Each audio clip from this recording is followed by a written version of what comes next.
We've been looking for the enemy for some time now. We finally found him. We're surrounded. That simplifies things.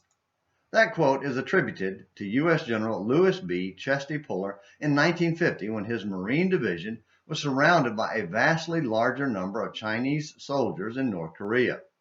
Despite the huge disadvantage, his men inflicted heavy losses on the enemy and escaped the trap.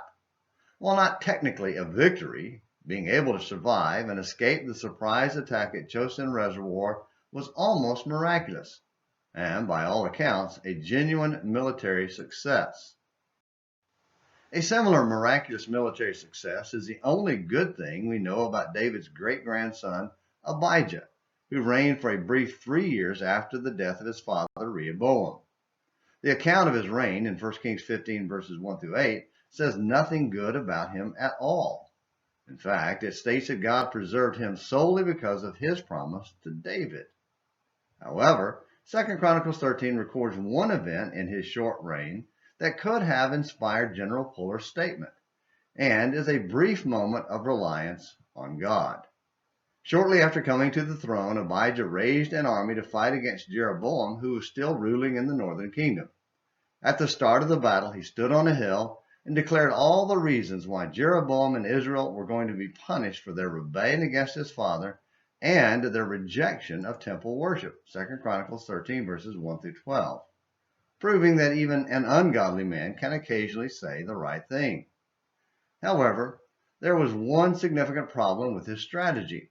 While he was on the hill jawing at Jeroboam, Jeroboam was busy preparing an ambush. Suddenly, after the jawing ended and it was time to fight, Abijah and Judah realized they were surrounded by an army twice as big as theirs. As in the Battle of Chosin Reservoir, that simplified things. Instead of trusting in their own might, all of Judah realized they had to turn to God for help.